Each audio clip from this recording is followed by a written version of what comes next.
Bueno, buenos días. Dios les bendiga, mis hermanos. Bienvenidos al tiempo de la palabra del Señor. Predicación del Señor. Amén. Vamos a orar. Amén. Amén. Bueno. Padre amado y bendito, te alabamos en esta hora. Te bendecimos, Señor, en el nombre de Jesús, por este tiempo nuevo que tú nos permites estar aquí como hermanos, Señor. Venimos delante de tu presencia, Señor, agradecidos por esta oportunidad que nos das, Señor, de servirte, de buscar tu rostro, Señor, de poder alabarte, colocar nuestra mente, nuestro corazón, nuestro cuerpo delante de ti, Señor, nuestras vidas delante de ti, Señor. Es el ofrecimiento que hacemos hoy, Señor, lo que podemos darte. Agradecido, Señor, por el sacrificio que has hecho por nosotros, Señor, por la obra poderosa que has hecho por nosotros, Dios. Estamos contentos, Señor, de la misericordia que has extendido para nosotros, Señor, por el amor que has tenido por nosotros, por esta familia, Señor, de mi amado Jesús, y todos los componentes que allí están ensamblados, agregados, Señor, añadidos, Señor, todo matrimonio, familia que allí hace parte, Señor, de nuestras congregaciones. Estamos agradecidos, Señor, porque te has revelado a nosotros con poder, con gloria, con milagros, con prodigios, con salvación, con liberación.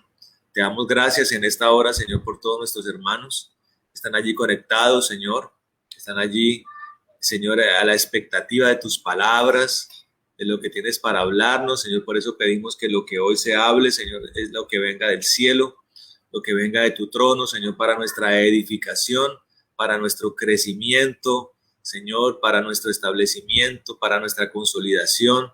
Señor, te damos gracias por esta oportunidad y pedimos, Espíritu de Dios, que seas tú el que llene las vidas, Señor, el que llene los corazones, Señor, el que llene los hogares, que en cada hogar, Señor, esté el altar abierto, el fuego encendido, Señor, la llama encendida. Pedimos, Señor, que lo de arriba sea lo que nosotros recibamos hoy, Señor.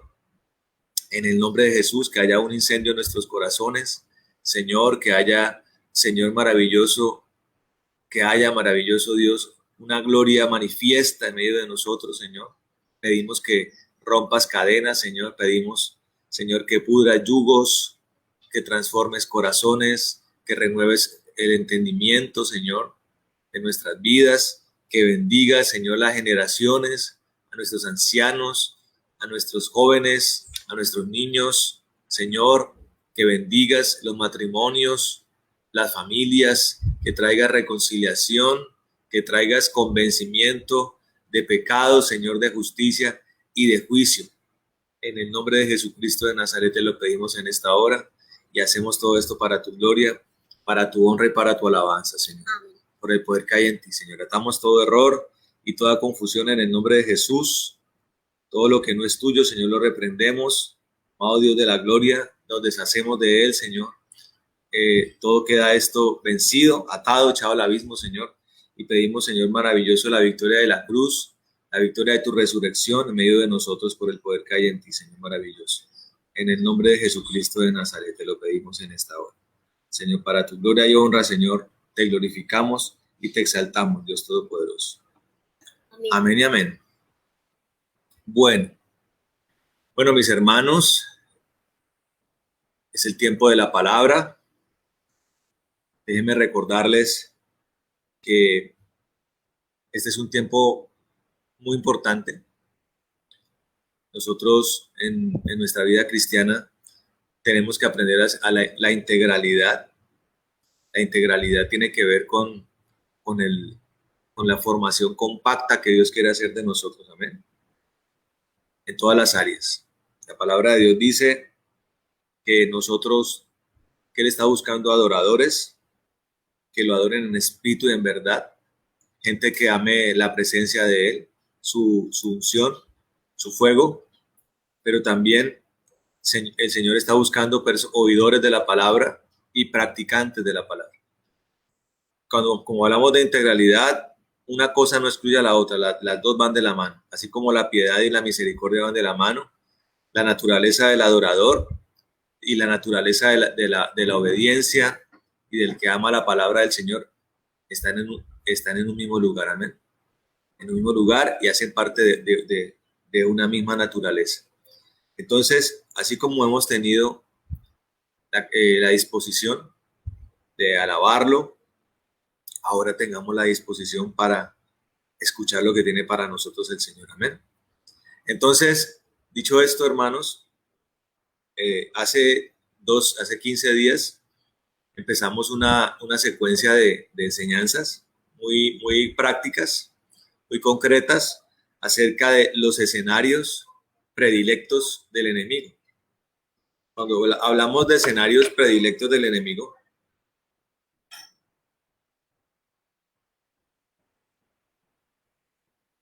hablamos de los escenarios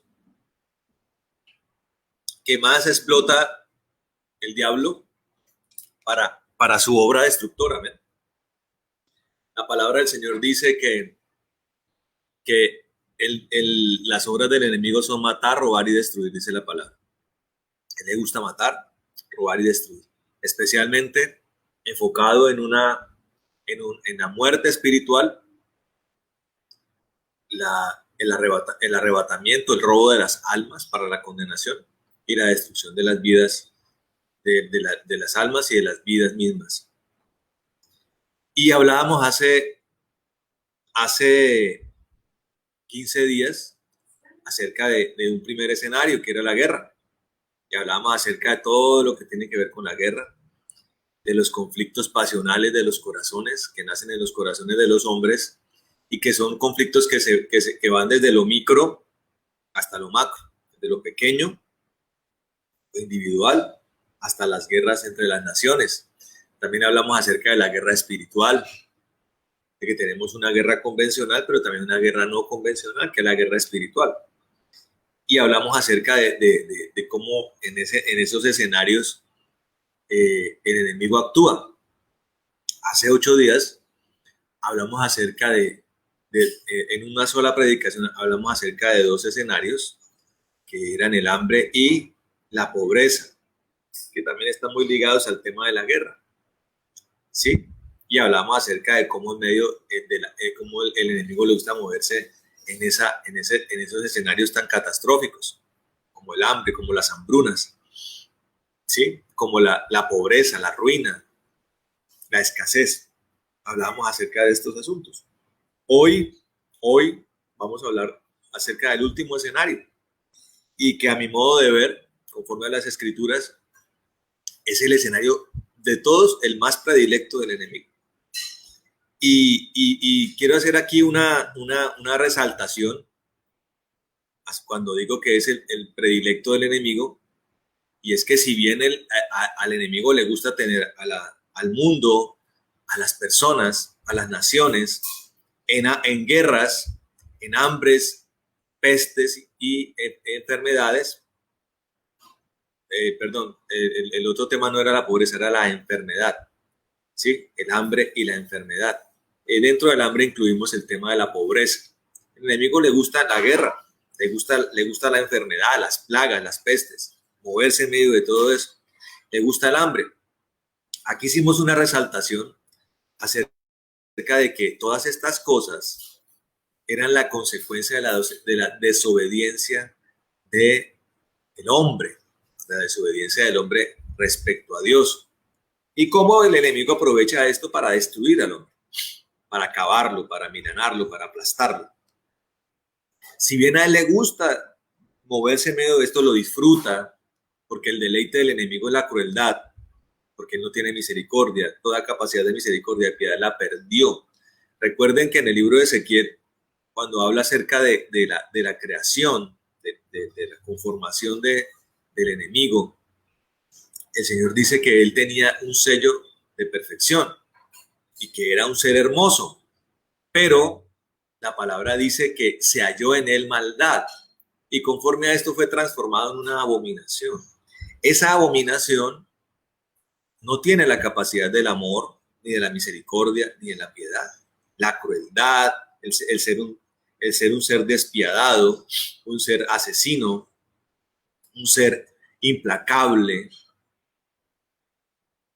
lleno de ira, lleno de resentimiento, ha dedicado su existencia a destruir al hombre, a destruir al hombre. Si bien él se mueve en medio de todo esto de manera gratificante para él, el principal escenario en donde le gusta moverse es el escenario del engaño. Entonces, el cuarto tema y último es el engaño. Es el escenario, o sea, es como si el enemigo fuera a un lugar de descanso, a un balneario que tiene piscinas, spa, ¿sí? Todas estas cosas que la gente va a los lugares de recreación y disfruta. Es como si él tuviera estos escenarios y le gusta estar en todos, pero especialmente le gusta el engaño. Esa es su enorme satisfacción. Además, por una razón. Las otras cosas, la guerra, el hambre, la enfermedad, la guerra, el hambre, dentro del hambre la pobreza, la enfermedad, son escenarios que se desprenden de este escenario. O sea, como si el engaño fuera el génesis, la inspiración de los otros escenarios. Recuerden lo que dice el apóstol Santiago acerca de los apasionamientos de los hombres y por cuanto estos apasionamientos se exacerban, entran en guerras. ¿Sí? Como el hambre y la enfermedad también, junto con la guerra, son consecuencias de la desobediencia. Entonces, ¿cómo el engaño lleva a la gente a la desobediencia? ¿Sí? A la desobediencia. Una cosa curiosa, hermano.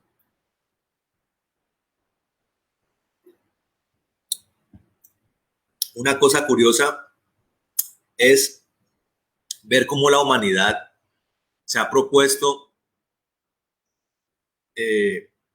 acentuar, enfatizar acerca de la inexistencia de Dios, por un lado. Por otro lado, acerca de la imperfección de Dios.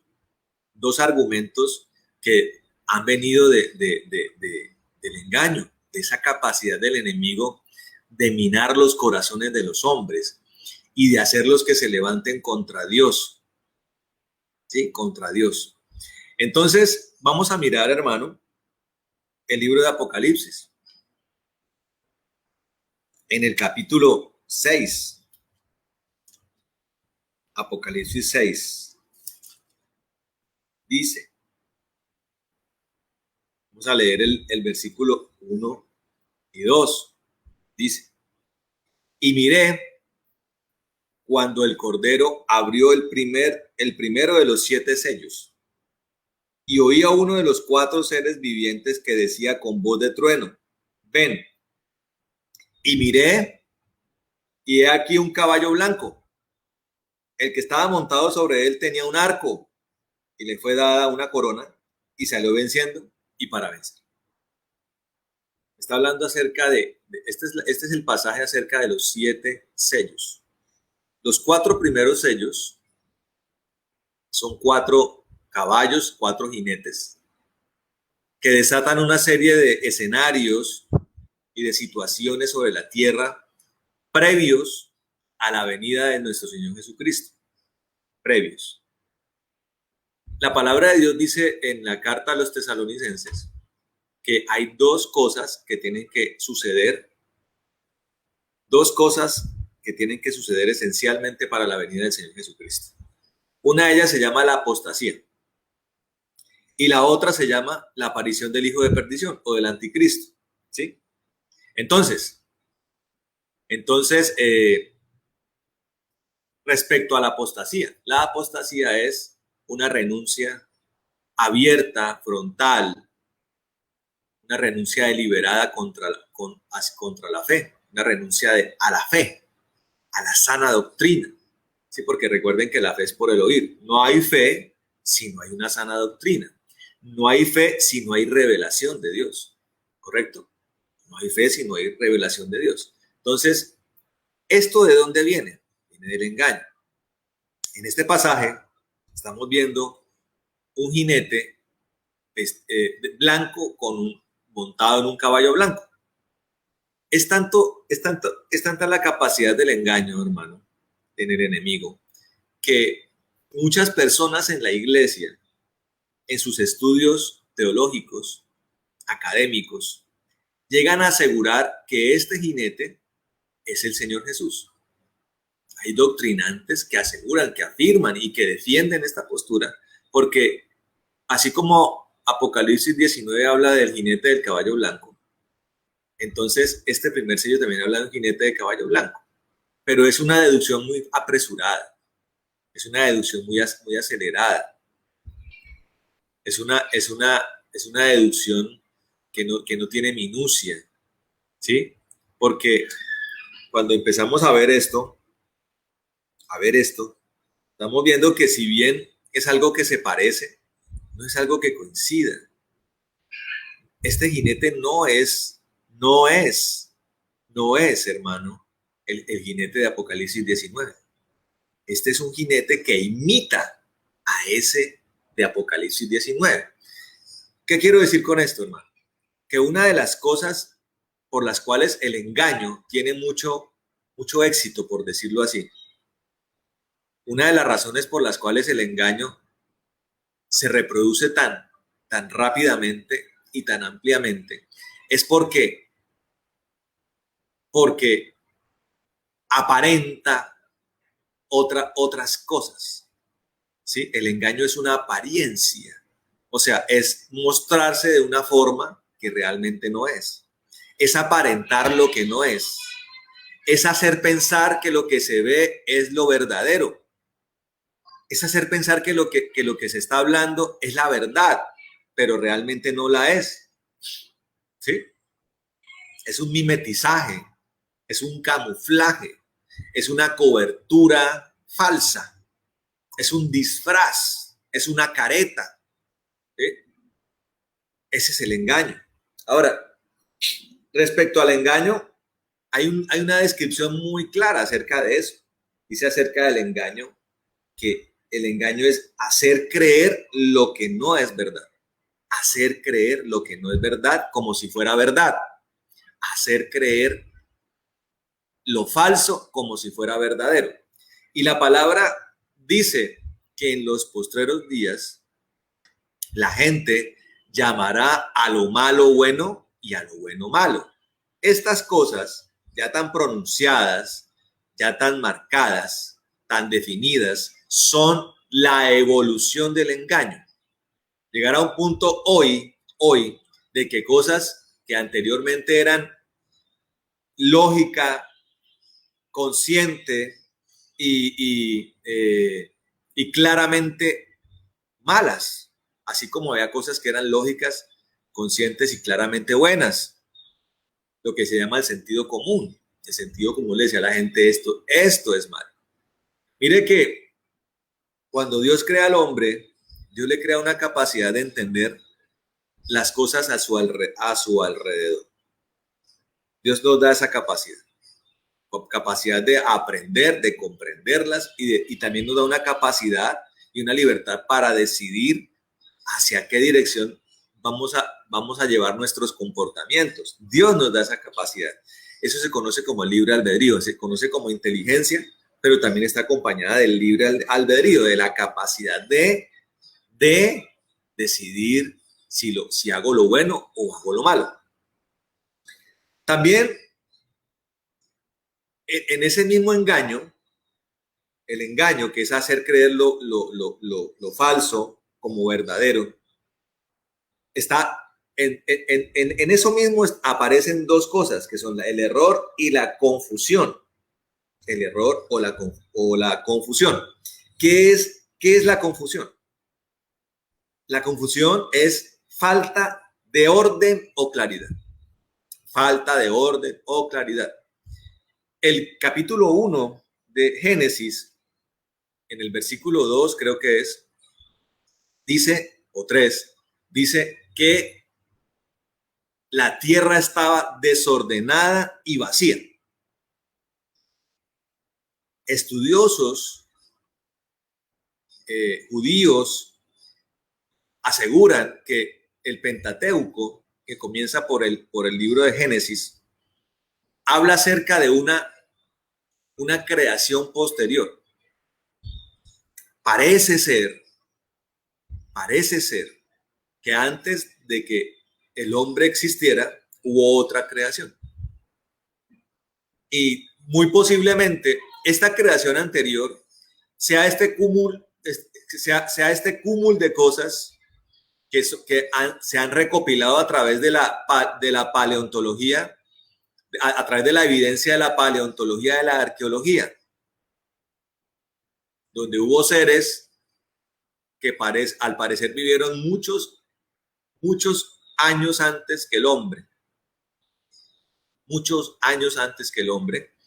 y que tuvieron una fuerte extinción. O sea, desaparecieron. El escenario terrenal tuvo una enorme transformación. Si usted pudiera viajar al tiempo de los dinosaurios, tiempo que además ocupó una gran cantidad de tiempo, usted se daría cuenta que la naturaleza, ¿sí?, los ecosistemas, los seres biológicos eran completamente diferentes. Los animales que usted conoce hoy, las selvas, los bosques, toda la naturaleza viva y también todo el escenario geológico es muy diferente hoy a como era en esa época. Entonces es posible, hermano, es posible. No quiero aquí hacer una doctrina, un dogma elemental. Estoy mencionándolo para que usted más o menos entienda qué pudo haber pasado. ¿Sí? No trasciende a nuestra fe y a los pilares de nuestra doctrina, pero quiero mencionarlo para que usted comprenda que parece que hubo una creación anterior y que esa caída del enemigo, el Señor dice en la palabra que él vio caer al enemigo como un rayo del cielo. Tal parece que la caída del enemigo, entendiendo el enemigo como el diablo y la tercera parte de los ángeles, como dice la palabra, cayeron a tierra y que esa caída y esa manifestación de ira y de violencia de estos seres espirituales produjo un daño enorme en esa creación. Y que parece que después de esa creación, estando la tierra desordenada y vacía, confusa, estando esa tierra en un estado bizarro, en un estado de destrucción, de confusión, que no son las cosas predilectas de Dios, porque la palabra nos dice que el Señor es un Dios de orden. Él es un Dios de orden. Cuando hablamos de desorden, hablamos de cosas antagónicas, de cosas contrarias a Dios. Dios es el Dios de orden, el enemigo es el amo del desorden, el amo del engaño, el amo del error, de la confusión, del caos. Y le tocó el Espíritu Santo empezar a poner orden para dar bandera verde, para iniciar un tiempo, que es el tiempo que conocemos, el de la creación de Génesis. El cielo, la tierra, la oscuridad, la luz, los seres celestes, el mar, los animales, la naturaleza, el hombre, creado en el sexto día. Una nueva creación, hermano. Puesto en Edén, bajo la tutoría, bajo el amparo y la dirección de Dios. Allí aparece este escenario. Ahora, Apocalipsis 6 nos está hablando acerca de una corriente espiritual, que es la corriente del engaño, la que lleva el espíritu del anticristo. Es la encargada de desarrollar, de ejecutar y consolidar la apostasía, que como le dice Pablo a los de Tesalónica, es una de las dos grandes señales antes de la venida del Señor Jesucristo, y que hoy lo estamos viendo, y que empezó simultáneamente empezó,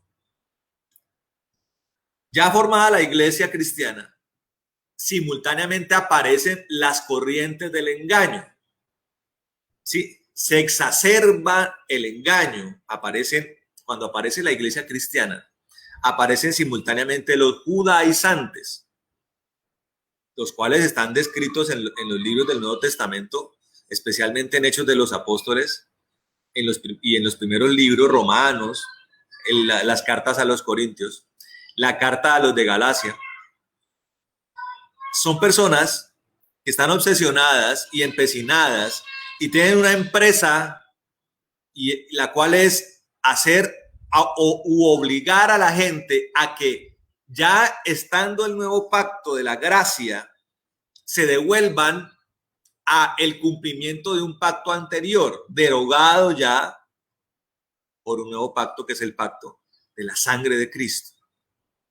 En el libro, en la carta a los de Galacia, el apóstol Pablo dice que este acto es enormemente reprobado y que tiene la causal de maldición. O sea, la persona que estando en el pacto de Jesús se devuelve a un pacto anterior, que es el pacto de la ley de Moisés, se hace maldito, dice la palabra.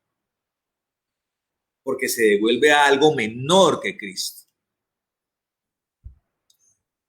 ¿Correcto? Entonces aparecen los judaizantes que proponen circuncisiones, que proponen obediencia al pacto antiguo.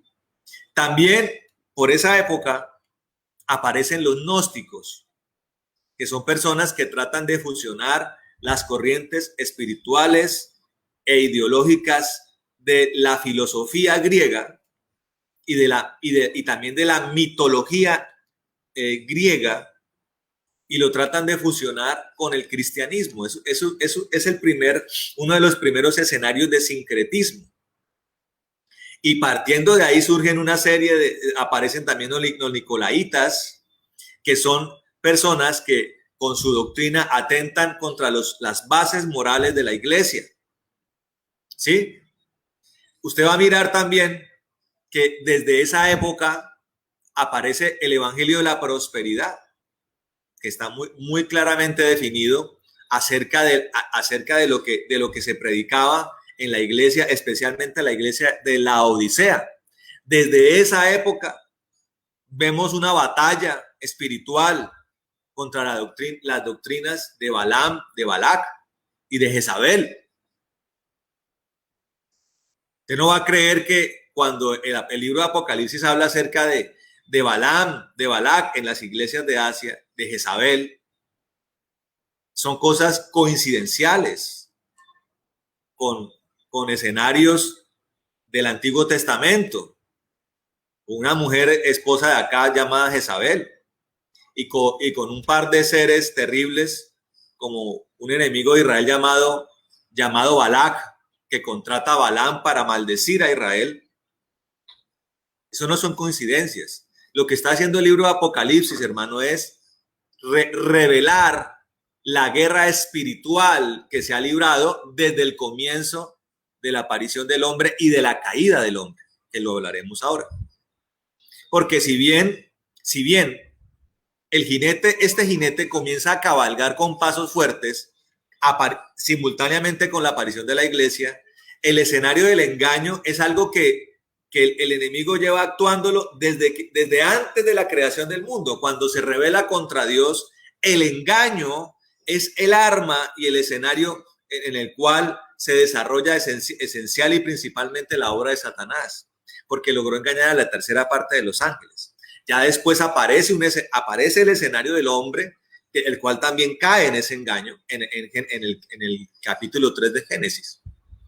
Pero ese escenario aparece desde los principios de los tiempos, pero tiene una exacerbación con la aparición de Jesús, con la resurrección del Señor, la aparición del Espíritu Santo y todo lo que ha ocurrido con la iglesia desde la fundación de la iglesia, que tiene un gran cisma además cuando ocurre el Concilio de Nicea, que es el que genera una de las grandes sectas que ha estado allí en la tierra hasta el día de hoy, que se llama la Iglesia Católica Romana.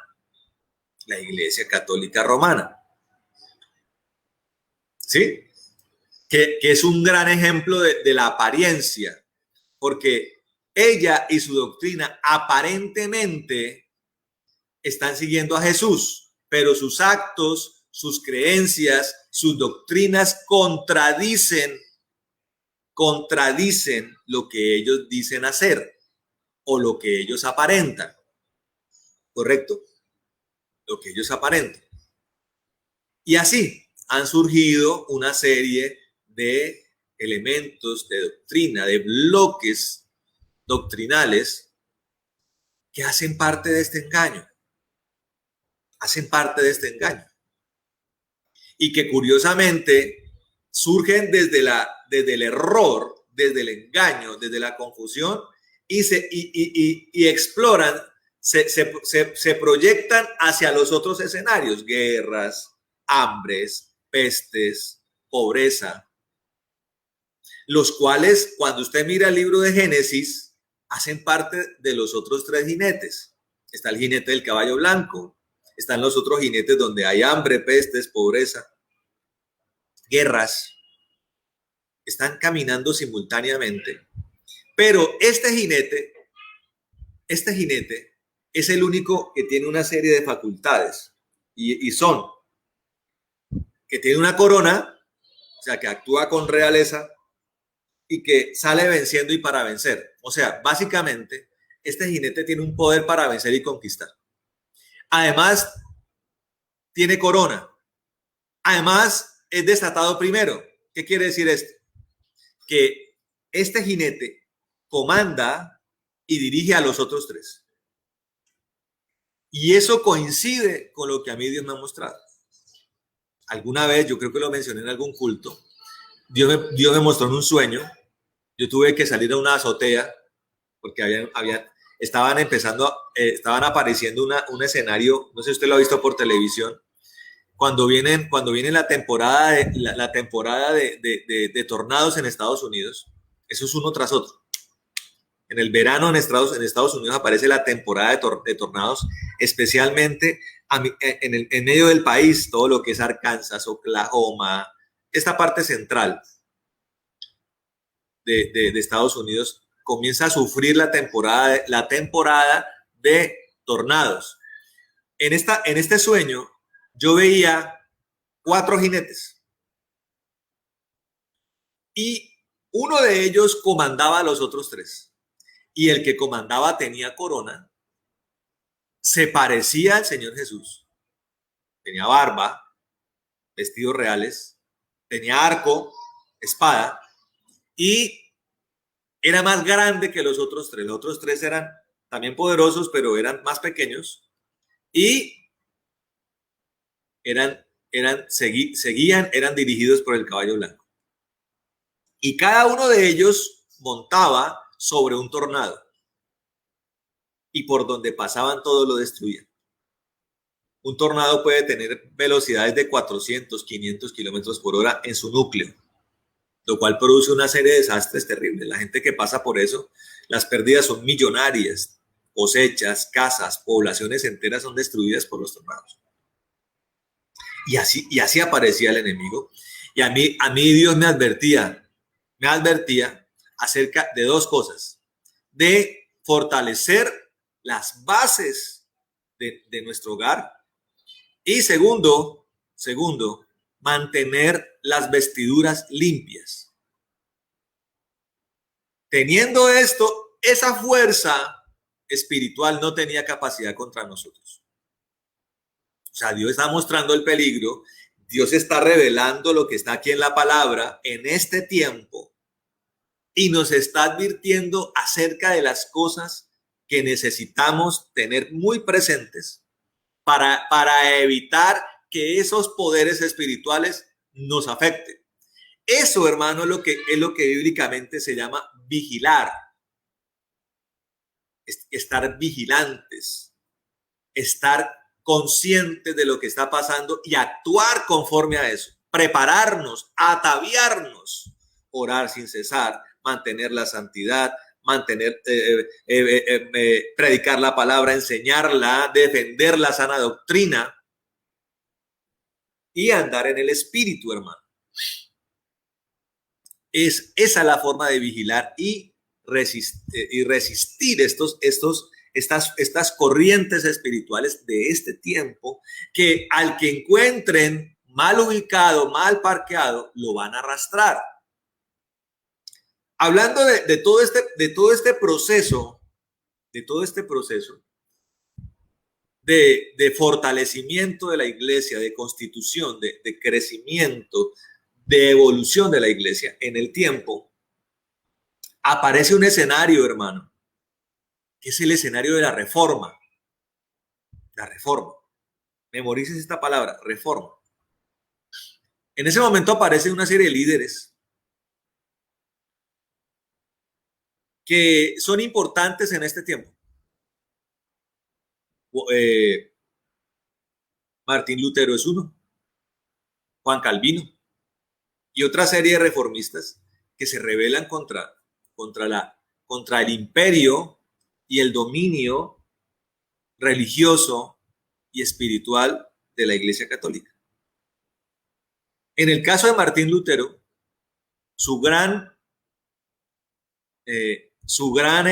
inconformidad se basa en que no soportaba, no aceptaba que la Iglesia Católica anduviera enseñando que la salvación era por obras, y especialmente por obras insignificantes, porque en ese tiempo surgieron lo que se conoce como las indulgencias. O sea, usted pagaba una serie de títulos, de documentos llamados indulgencias, que supuestamente el efecto de pagar esas indulgencias daba pie a que los familiares muertos que estaban en el purgatorio, cosa que no existe, usted lo sabe, pudieran reducir sus condenas. Además, hubo un fortalecimiento del turismo religioso o el turismo del peregrinaje, que hasta el día de hoy está más que vigente. Entonces, el católico está muy acostumbrado a la visitación de los lugares religiosos, lo cual requiere dinero, inversión, y ese dinero fortalece las instituciones religiosas, ¿correcto? Usted se puede imaginar el dinero que mueve el turismo religioso. Es un turismo que permanentemente está vigente. La visitación a las catedrales, la visitación a las capillas, a los monasterios, todo el tiempo, a los lugares sacros, a los lugares altos, conmemorativos, todo eso, a eso se le inyecta mucho dinero. Él se levanta contra esto, pero hermano, hay que entender que este fue un hombre que fue utilizado en un primer escalón reivindicatorio de la iglesia. O sea, a través de él se produce un cisma del cual emerge el protestantismo. Y aquí quiero hacer una claridad. Cuando usted le pregunten si usted es católico o protestante, tiene que pensar muy bien usted qué va a responder. Porque cuando usted responde protestante, inmediatamente el contexto y la definición lo va a ubicar a usted como un heredero de la reforma. La reforma simplemente fue un escenario necesario para fracturar ese poder que tenía la Iglesia Católica. Pero la Iglesia ha requerido de siglos para lograr volver a los orígenes diáfanos y transparentes de la Iglesia. ¿Cuáles son esos orígenes? La Iglesia primitiva. Ese progreso de reivindicación de la Iglesia tuvo su clímax en lo que se conoció como el avivamiento de Puerto Rico, años 80, 70, 80, 90, comienzos de los 90. Y fue la iglesia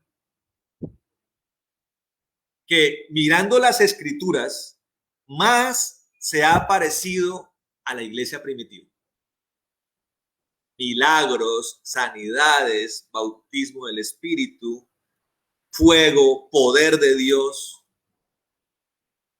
Hemos tenido a través de estos siglos avivamientos. Hubo el avivamiento en Gales, avivamiento en Nueva Inglaterra, en los Estados Unidos. También tuvimos avivamiento en Los Ángeles, comienzos del siglo XX, con el famoso avivamiento, uno de los más grandes avivamientos, que fue el avivamiento de la calle Azusa, también reivindicando los orígenes de la iglesia. Y también, empatando con el avivamiento de Puerto Rico, tuvimos el avivamiento de África. Antes desde Puerto Rico también hubo el avivamiento tras la cortina de hierro.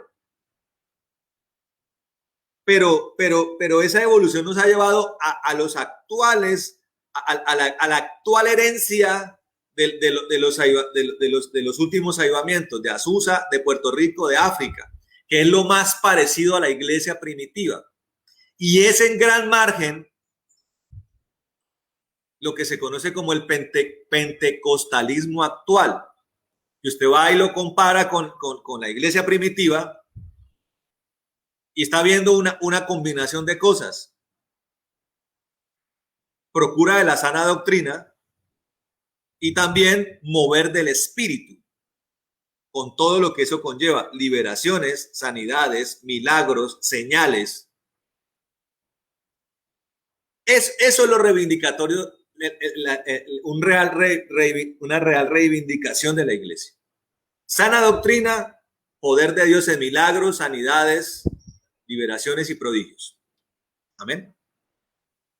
Y mucho más cuando la palabra de Dios dice que la lluvia tardía será mejor que la primera. Y más cuando el Señor dice que nosotros haremos cosas superiores a Él, por tanto superiores a la iglesia primitiva. O sea, el reto es grande. ¿Por qué digo esto? Para que usted tenga mucho cuidado con lo que se conoce como el reformismo. Ojo, usted está en el siglo XXI. Ya Dios ha desatado cosas que han llevado a la iglesia a un nivel espiritual. Si bien eso que ha ocurrido ha tenido sus oposiciones y sus dificultades, como el evangelio de la prosperidad, como la nueva era introducida en la iglesia, como el sincretismo y el ecumenismo, son cosas, retos por los cuales tenemos que seguir batallando. Es un error creer que la forma de solucionar estas dificultades es devolverse unos 5 siglos, hermano, y volver a la época de Lutero, creyendo que ese es el modelo de iglesia ideal. Ojo, cuidado con esto. Cuidado con esto. Porque devolverse a ese tiempo es castrar el designio de Dios o lo que Dios tiene para con nosotros.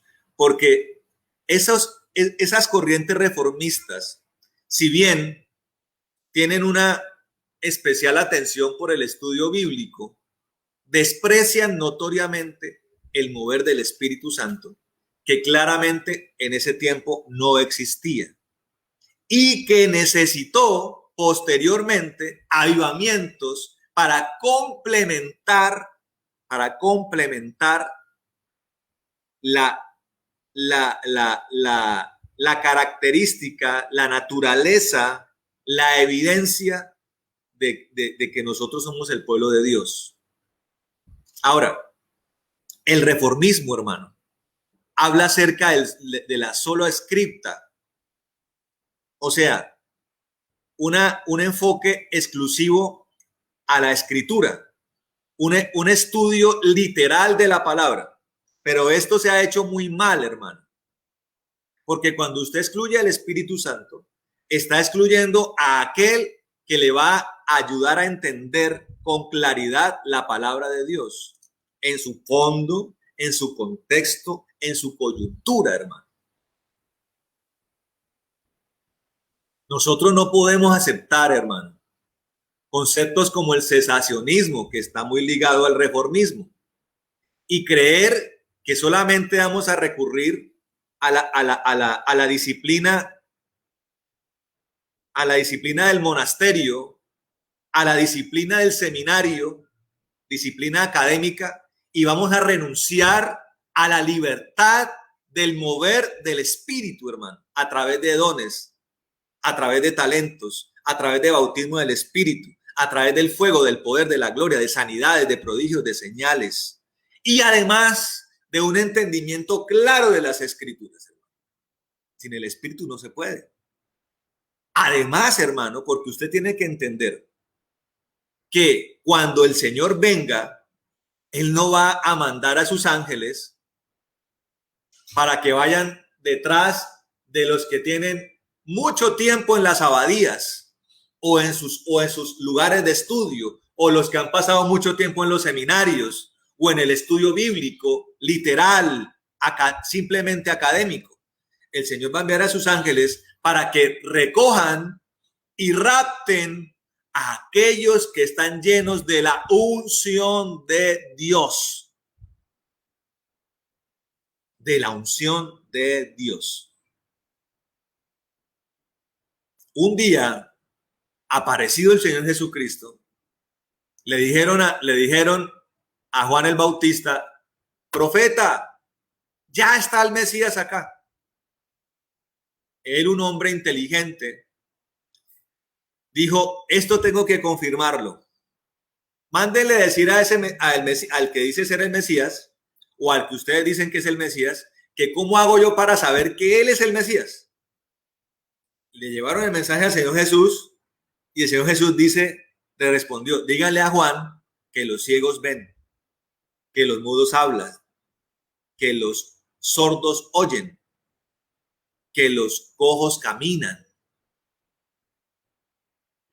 A Juan le devolvieron el mensaje y Juan entendió que era el Mesías. Y además, el velo se descubre cuando el Señor se para en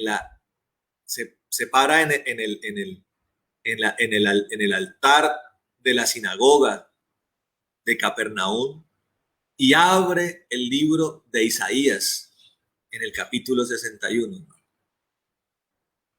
Cuando habla acerca del el Espíritu de Dios está sobre mí, está revelando una nueva era mesiánica, poderosa, establecida por Él y dándonos el legado y la herencia a nosotros para hacer cosas más grandes que incluso las que Él hizo. Esta es la verdadera reivindicación de la iglesia. Y hacia esa dirección tenemos que apuntar, hermano. Todo lo contrario a esto hace parte del engaño. Tenga cuidado, hermano, con lo que está leyendo. Tenga cuidado con andar estudiando libros de los cesacionistas. Tenga cuidado con andar coqueteando con doctrinas reformistas. Cuidado. Estaría devolviéndose a cosas precarias, anacrónicas. Y tenga cuidado con andar coqueteando con corrientes religiosas que además de eso se creen como exclusivas portadoras de la verdad. Ojo con esto. Y que han comenzado desde hace mucho tiempo cruzadas contra el verdadero mover de Dios, llamándolo un mover del diablo. Uy, cuidado con esto. Y aquí hago una advertencia.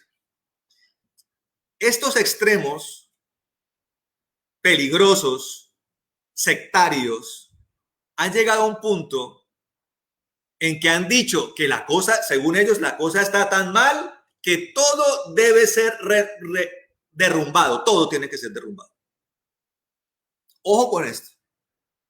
Eso es propio de los sectarios, eso es propio de los totalitaristas, eso es propio de los tiranos. Eso es propio de los violentos, eso es propio de los revolucionarios, Eso es propio de los anarquistas. Ojo con esto. Usted va y estudia el movimiento revolucionario en la Unión Soviética. Ellos estaban dispuestos a través de la combinación de las formas de lucha de derrumbar todo lo que existía hasta ese momento. Aquellos que se enamoran de esos conceptos revolucionarios y algunos lo mezclan hasta con asuntos cristianos, llamándolo la teoría de la liberación. Cuidado con eso. Yo le pregunto, ¿la iglesia cristiana hoy tiene una serie de dificultades? Sí. Sí. Y curiosamente, son las mismas dificultades que describe el Señor Jesús acerca de las 7 iglesias de Apocalipsis. Ahora, pregunto, ¿la solución es acabar con todo?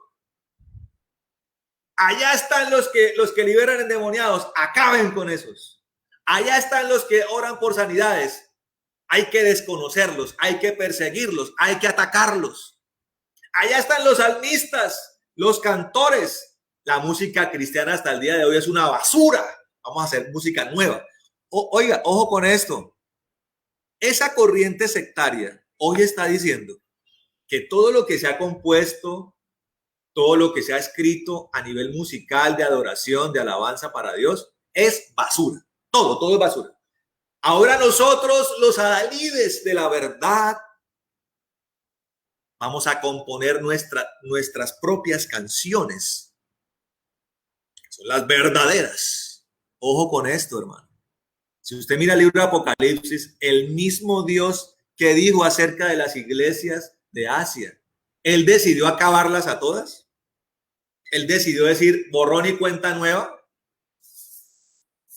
Él le habló a cada una de las iglesias, le mostró sus virtudes. Curiosamente, lo primero que hace Dios, el Señor, es mostrar las virtudes, hermano. Cosa que el hombre implacable y misericordia hace al revés. Los hombres que no tienen amor y misericordia se la pasan destacando los errores. Eso lo han hecho con la mayoría de siervos de Dios. Allá está ese pastor, el que se amarra los zapatos al revés. Viejo degenerado ese, miren. El que predica sin corbata, colmo.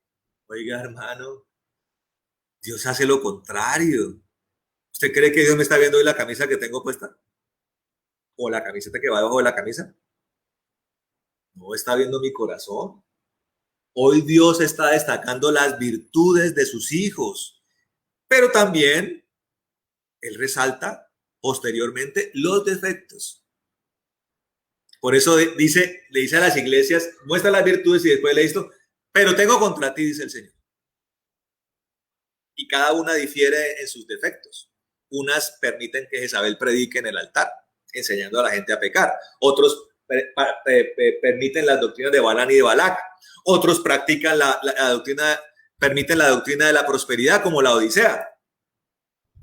La más grave de todas es Sardis, que se la pasó diciendo lo viva que está, pero experimentó la muerte espiritual. Estas corrientes doctrinales reformistas están empecinadas en andar anunciando a los 4 vientos, que son los que están vivos. Pero cuidado, no vaya a ser que estén muertos, porque el apóstol Pablo dice, si es que el Espíritu Santo mora en ellos. Y solamente los que tienen el Espíritu Santo y la evidencia de que está en ellos el Espíritu Santo están vivos. Los que no lo tienen están muertos. Usted puede hacer canciones tomando la Biblia y puede ser un gran compositor, pero si no está la unción del Espíritu Santo, está muerto. La palabra de Dios dice,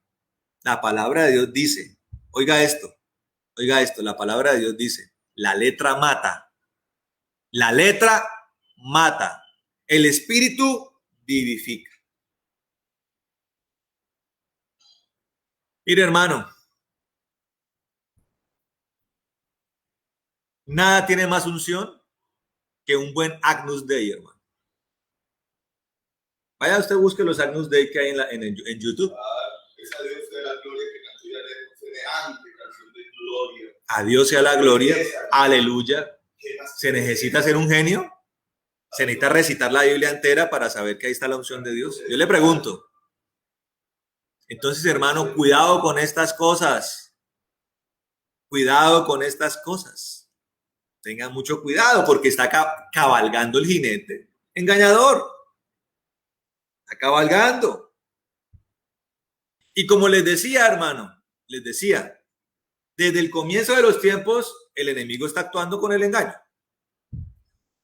Aparecido el hombre, aparecida la mujer en Edén, empezó a observarlos.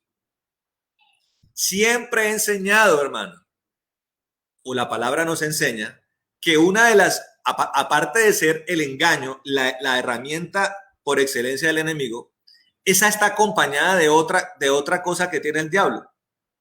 Y curiosamente es algo que Dios tiene. Mire lo curioso, es algo que Dios tiene y que nos exige a nosotros, pero curiosamente también lo tiene el diablo. Se llama la paciencia. La paciencia. El diablo es paciente. O sea, hay rezaguitos que le quedaron a él de su naturaleza plena. La paciencia. Él no renunció a eso. Se sienta a mirar al hombre, hermano. Su actitud, su comportamiento. El enemigo nos tiene más que detallados, hermano. Él mira su amanecer, él mira su atardecer, su anochecer, él mira cómo está su matrimonio, él mira lo que usted ve por televisión, él mira él mira el reflejo de sus pensamientos, él mira la forma en que usted mira, cómo se porta en la oficina, cómo se porta en el ministerio, cómo se porta en la iglesia. Él lo va observando, hermano. Va estudiando las flaquezas. Eso es como cuando un técnico de fútbol tiene que afrontar un campeonato. Estudia a sus contrincantes. Este tiene la defensa débil. Este jugador tiene una lesión. O el boxeador que estudia a su oponente. Este tiene una derecha, una izquierda fuerte. Este tiene una buena defensa. Este tiene resistencia a los golpes. Este tiene su capacidad, tiene larga duración, resistente. Este no, este se cansa en el cuarto asalto, por tanto va a tirar a tumbarme en los primeros 3. Así, y en la guerra es igual. La inteligencia, la contrainteligencia es supremamente importante. El que no tenga esto en las guerras pierde las guerras. Por eso hay espías, contraespías, que dicen el enemigo tiene tales aviones, el enemigo tiene tales aeropuertos, el enemigo tiene una ubicación allí. La inteligencia, el enemigo comienza a tenerla. La tuvo en Edén. Él no se apresuró a hacer caer al hombre. Él esperó un momento flaco, un momento de fractura, de fisura en el matrimonio de Edén. Y explotó las falencias del hombre para introducir el engaño, que ya lo hemos hablado muchas veces, a través de Eva, a través del árbol del conocimiento de lo bueno y lo malo. Es tan poderoso esto que hace caer al hombre. El hombre que hablaba cara a cara con Dios, que lo escuchaba en Edén, y la mujer cayeron en garras del enemigo. Y eso trajo una enorme consecuencia terrible para la humanidad, que solamente por la obra de Cristo es una situación redimida y reconstruida, hermano. Solamente a través de la verdad verdadera, valga la redundancia, que es Cristo, logramos vencer, hermano, el engaño. Logramos vencerlo. Y esa ha sido la afrenta, y ese ha sido el obstáculo, y esa ha sido la batalla del hombre hasta el día de hoy. Aparecido el Señor Jesucristo, se potencia esta exacerbación del error. Es contra lo que estamos batallando hoy, hermano. Es contra lo que hoy está batallando la iglesia de Cristo, hermano. Mire lo que dice Santiago capítulo 3, hermano. Miremoslo. Santiago 3 dice poder y peligro de la lengua. ¿Cuál es la ejecutora del engaño? La lengua. por la lengua se maniobra el engaño, se estructura. Dice, capítulo 3 de Santiago dice, hermanos míos, no os hagáis muchos maestros, oiga, muchos maestros, sabiendo que recibiremos juicio más riguroso. Paremos ahí un momento. Mire con lo que arranca el apóstol Santiago. No solamente está hablando de lengua, está hablando de corazones. La palabra de Dios dice, la palabra de Dios dice que lo que sale de la boca sale del corazón. La boca no actúa sola. La boca tiene una fuente. La boca tiene un pozo. La boca tiene una inspiración, que es el corazón. ¿Cuál es el corazón que inspira una mala lengua? Un corazón entenebrecido. La palabra habla de los corazones entenebrecidos. Aquí el apóstol Santiago está hablando de gente que se hace maestra. Voy a utilizarlo con un lenguaje más coloquial. Gente que se hace la sabionda. Hay gente que se cree sabionda. El sabiondo cree que todo lo sabe. El sabiondo cree que sabe más que los demás. Por ende, conforme a la palabra, el sabiondo es aquel que tiene un más alto concepto de sí mismo y se cree superior a los demás. De ahí emana poder de una lengua engañosa y ponzoñosa. Y aquí inmediatamente el apóstol Santiago está anunciando, no solamente, está advirtiendo, no solamente de aquel que se quiere hacer sabiondo, maestro y mejor que los demás, sino que inmediatamente dice, el que hace esto va a recibir un juicio más riguroso. Y empatémoslo con las demás cosas. El Señor Jesús dice, anda mirando paja en el ojo ajeno. O sea, ¿el sabiondo qué hace? El sabiondo es un juzgón. El sabiondo es un juzgón. El sabiondo es un perseguidor. El sabiondo es un inquisidor. O sea, un torquemadita en potencia. Anda mirando la minucia. El sabiondo es el que cuela mosquitos y pasa camellos. Deja pasar camellos. Se enfoca en las cosas pequeñas, con resentimiento, con rabia, con odio, que es el elemento contrario al amor. Y se anda creyendo mejor que los demás. El Señor dice, estas personas recibirán, además de recibir un juicio, va a ser un juicio más riguroso, o sea, más severo. Y dice, porque todos ofendemos en muchas cosas. Si alguno no ofende en palabra, este es hombre cabal. Perfecto. Capaz también de frenar el cuerpo entero. No es simplemente el hablar bien o mal. De hecho, esa es el entendimiento superficial de esto.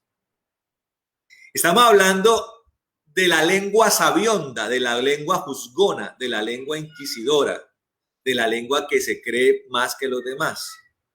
De esa lengua me está hablando el apóstol Santiago. Dice, el hombre que no tiene esto es varón perfecto, dice. Y es capaz de frenar todas las demás pasiones, todas las demás manifestaciones de su cuerpo carnal.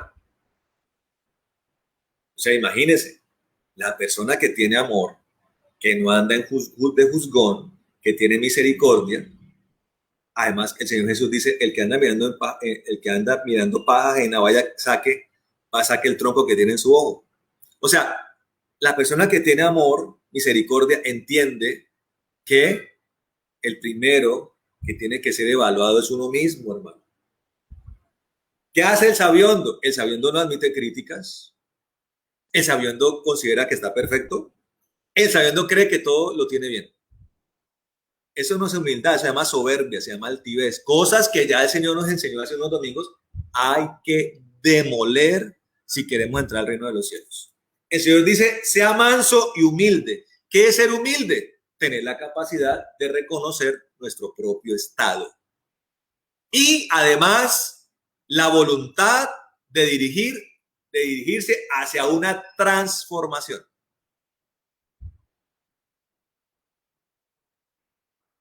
El Señor muestra cosas, hermano, y siempre las hace y las muestra para nuestro beneficio. Hijo, tienes mal esto. ¿Qué hace el sabiondo y soberbio? Dice, yo no lo tengo, lo tendrá usted. ¿Qué hace el humilde? Uy, Señor, gracias. Vamos a ir a corregirlo, ayúdame a hacerlo. No quiero más esto. Eso lo hace el humilde, hermano. Eso lo hace el humilde. Amén. Dice acá, versículo 3, dice, he aquí ponemos freno en la boca de los caballos para que nos obedezcan y dirigimos también su cuerpo entero. Considera también los barcos, aunque son tan grandes y son llevados por impetuosos vientos. Mire que habla de caballos, mire que habla de vientos, lo mismo que la dinámica espiritual. Son dirigidos con un timón muy pequeño a donde quiera, según el antojo del que lo conduce. Así también la lengua es un miembro pequeño, pero se jacta de grandes cosas. ¿Sí ve? El sabiondo se jacta, el soberbio se jacta. Es que yo sí sé. Es que vengo aquí a hacer las cosas bien porque ustedes no saben. Quite de ahí. Eso lo hace el sabiondo. La pregunta es, ¿a la hora de la realidad se hacen mejor las cosas? Yo le pregunto a usted, hermano, ¿qué es mejor? ¿El avivamiento de África? ¿El avivamiento de Puerto Rico? ¿El avivamiento de la calle Azusa? ¿O la época de la reforma? Yo le pregunto, hermano, ¿qué es mejor? ¿Qué es mejor? ¿La época donde se cazaban brujas en Salem? ¿Donde los puritanos cazaban brujas en Salem? ¿O la época de las liberaciones, de las sanidades, de los prodigios, en los avivamientos de los últimos tiempos? ¿Qué es mejor, hermano? Y el pastor Antonio lo hablaba el viernes. ¿Qué es mejor? ¿Hacer la voluntad de Dios en los perdidos o irnos para un rincón de una finca vestidos de blanco esperando a que Cristo venga? ¿Qué es mejor? Yo le pregunto, hermano. Aquí estamos los... Mire cómo la persona que supuestamente combate una cosa termina convirtiéndose en eso. Vamos a alejarnos de la maldad, de la corrupción. Vamos a irnos a las abadías, a los monasterios. Oiga, ¡ey! Reaccione. Usted lo que tiene que preocuparse es de estar lleno del amor y de la unción de Dios. Esa tiene que ser su preocupación. Y la palabra dice, buscad primeramente el reino de Dios y su justicia y todo lo demás es añadido. Como quien dice, usted encárguese de estar lleno de mí, que no importa dónde esté, las cosas se darán por naturaleza. Así de sencillo es esto, hermano. Y la palabra lo respalda. Entonces voy a volver al monasterio, a la abadía, a convencerme que ya no hay sanidades. Eso es del diablo. Mentiras. Pues cuidado con eso, hermano. Voy a irme a la abadía a convencerme de que hay unos que ya han sido seleccionados para ser salvos, siempre salvos y nunca perderán la salvación, y otros de malas porque de malas. Voy a convencerme de eso. Y voy a torcer la Biblia para soportar mi insolencia y mi obstinación. Porque lo que la gente hace es torcer la Biblia. ¡Ah! Quiere ver dónde compruebo que no hay sanidades, milagros, ni dones, ni liberaciones. La palabra dice que la ciencia acabará, que los dones cesarán, dice. ¿Y el resto del escrito qué es? Han llegado a torcer tanto la Biblia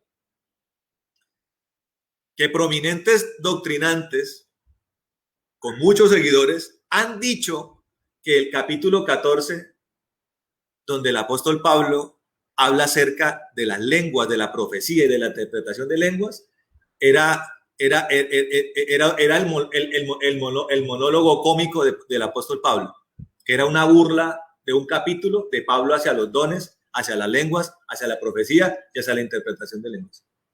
Han dicho estas barbaridades y lo dicen con soberbia y lo dicen con burla.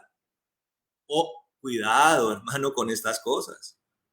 Pues anda cabalgando el jinete, este jinete del sello 1 anda cabalgando y llevándose a los incautos y llevándose a los aviondos y llevándose a los que se creen más por encima. Ojo con esto, hermano. Ojo con estas cosas que lo pueden estar desviando de la realidad, y desviado de la realidad, su salvación está muy, muy en juego.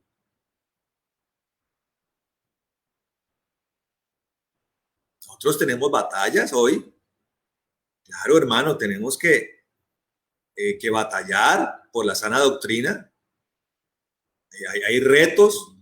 Hay una iglesia llena de mundo, claro que sí. Tenemos que seguir predicando. Tenemos que seguir expandiendo el poder de Dios para que Dios convierta los corazones, claro que sí, hermano. Tenemos que seguir rechazando la doctrina de la prosperidad, claro que sí. Esa doctrina codiciosa hay que combatirla.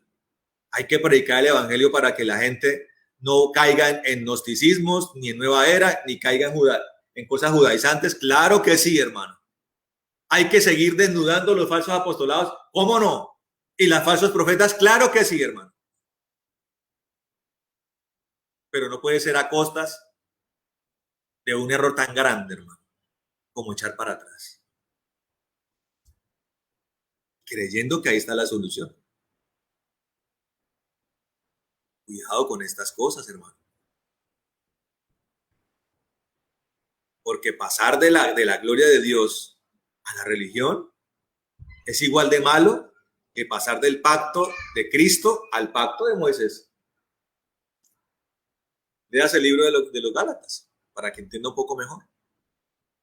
Cuidado con esto. Cuidado con esto. Ame la unción de Dios, hermano. Ame su fuego, su presencia, su poder. Y claro, decir que se ame esto de ninguna manera está uno excluyendo uno la palabra. La gente que lo acusa a uno de esto está haciendo una acusación falaz. Porque dicen, es que usted ama el mover del Espíritu, pero no ama la palabra. Hermano, la gente que conoce por lo menos este ministerio sabrá lo que amamos la palabra en este ministerio, hermano. Todos los días, hermano, estudiamos la palabra de Dios. La meditamos, la volvemos a estudiar, la volvemos a meditar. Nos fascina la palabra de Dios. Pero nos gusta el Espíritu de Dios, su poder, hermano. Que lo único que hace es corroborar la palabra, grabarla en nuestros corazones y hacer que esta palabra se vuelva poderosa, se exteriorice con poder, con evidencia. Como siempre he hablado del trabajo conjunto entre la palabra, el verbo que es Cristo y el Espíritu de Dios. Ellos son camaradas, hermano. Actúan simultáneamente. Delegados por el Padre, actúan simultáneamente, hermano. Entonces, conforme a Santiago, no es simplemente una lengua mal hablada, hermano. Estamos hablando de una lengua que viene de un corazón engañoso, un corazón conspirador, un corazón religioso, un corazón que ha caído en las garras del engaño, hermano. Cuidado con esto, hermano. Quiero leer rápidamente varios pasajes bíblicos. Salmo 101:7. Salmo 101:7 dice lo siguiente. Dice, no habitará dentro de mi casa el que hace fraude. El que habla mentira no se afirmará delante de mis ojos. Oiga esto.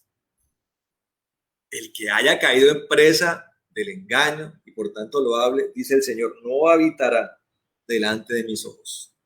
Mire lo que dice la primera carta de Juan, capítulo 1. Primera carta de Juan, capítulo 1 dice, versículo 8 dice, si decimos que no tenemos pecado, nos engañamos a nosotros mismos y la verdad no está en nosotros. Esas personas que dicen, yo estoy bien, todo lo tengo bien, He llegado al tope, al culmen de la santidad. La palabra está diciendo, los que dicen eso son engañosos y mentirosos.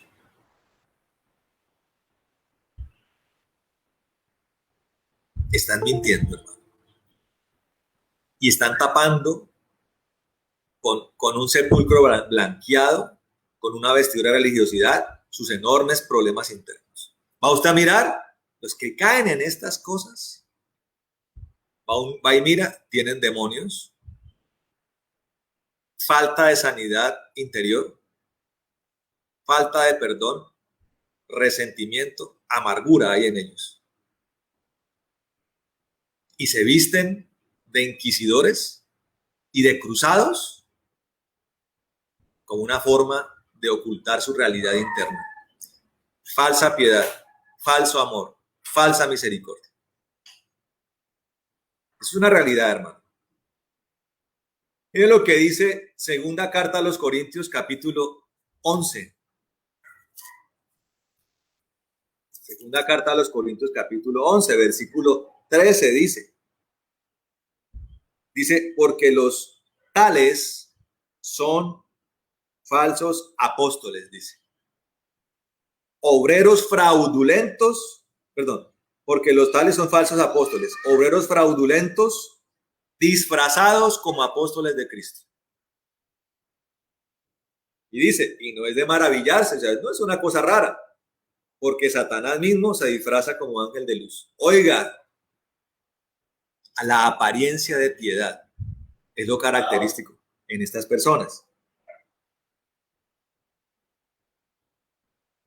Dice, así que no es gran cosa que también sus ministros se disfracen como ministros de justificación, cuyo fin será conforme a sus obras. Y terminamos con esto, hermano. Juan 8. Juan, capítulo 8, versículo 44. Dice,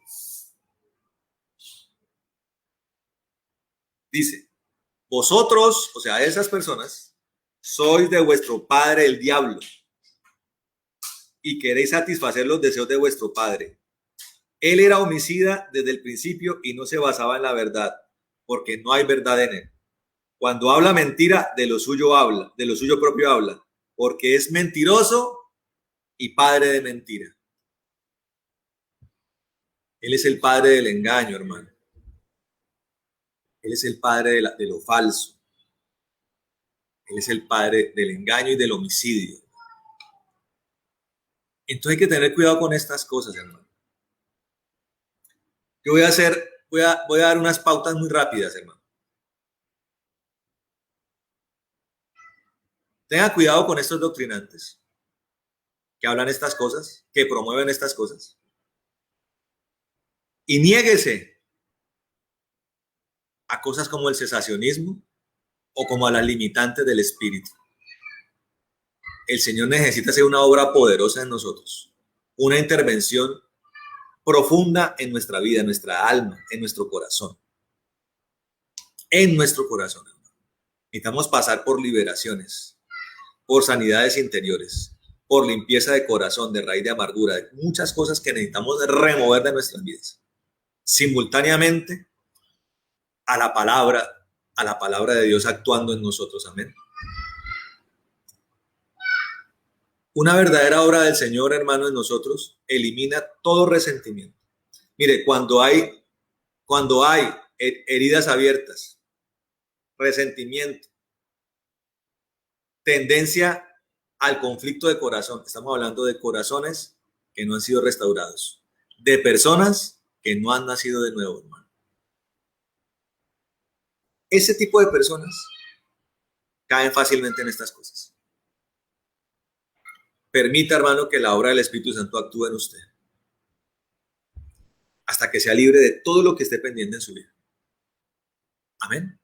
Y ame la sana doctrina. Con la intervención del Espíritu Santo, hermano, va a venir el verdadero discernimiento. Amén. Discierna las cosas. Niéguese a los religiosos. Niéguese a los falsos apóstoles, a los falsos profetas y a los que hablan estas cosas mentirosas, engañosas. Niéguese al soberbio, niéguese al altivo, hermano. No tolere estas cosas en su vida. Amén. Porque estaría en juego su relación con Dios y su salud espiritual. Amén. Vamos a orar, hermano, para finalizar. Y vamos a pedirle al Señor que obre en nosotros, que nos ayude en todo esto. Amén. Vamos a orar, hermano. Hable allí con el Señor. Tiene su rostro y hable con el Señor. Amén.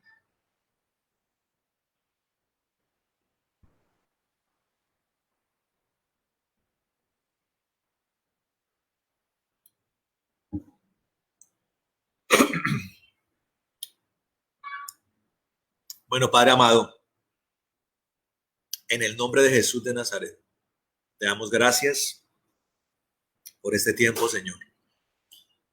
Por tu palabra, Rey de la Gloria. Tan valiosa es tu palabra, Señor. Tan liberadora, Señor. Señor, tanta libertad, Señor. Tu palabra dice, y conoceréis la verdad, y la verdad os hará libre, Señor. Pero no la verdad de los hombres, ni la que los hombres interpretan, sino tu verdad, Señor. Tu carácter manifiesto, tu voluntad manifiesta, Señor. El conocimiento verdadero tuyo es lo que anhelamos, Señor. Y conforme a esto pedimos, Señor, que rompan las cadenas en nuestras vidas, Señor. Que pudra los yugos.